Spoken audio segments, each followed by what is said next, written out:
आज़ादी के हवाले से खबर शामिल करते हैं। इस्लामी जमीयत तलबा ने मंडी बहाउद्दीन में कार रैली का इनेकाद किया। 14 अगस्त पर निकाली जाने वाली ये रैली मंडी बहाउद्दीन मरकज़ी प्रेस क्लब के सामने इख्तिताम पजीर हुई।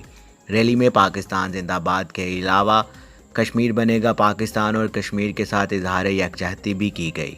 मज़ीद जानते हैं इस रिपोर्ट में।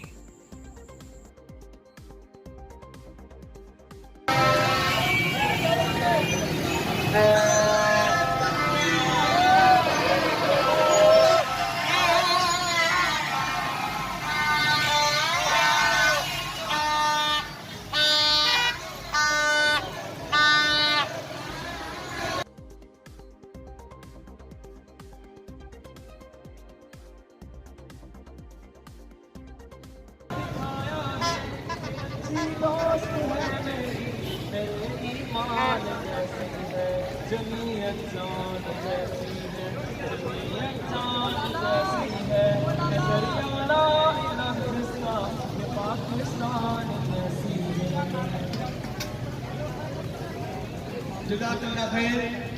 अब हम एक बिला तारीफ इस प्रोग्राम को आगे बढ़ाते हुए गुजरात मुकाम के नाज़िम ब्रदर हुरम शहजाद को गुजारिश करता हूँ कि वो आए और आप तलबा से जो गुजरात नविया से इकट्ठे हुए हैं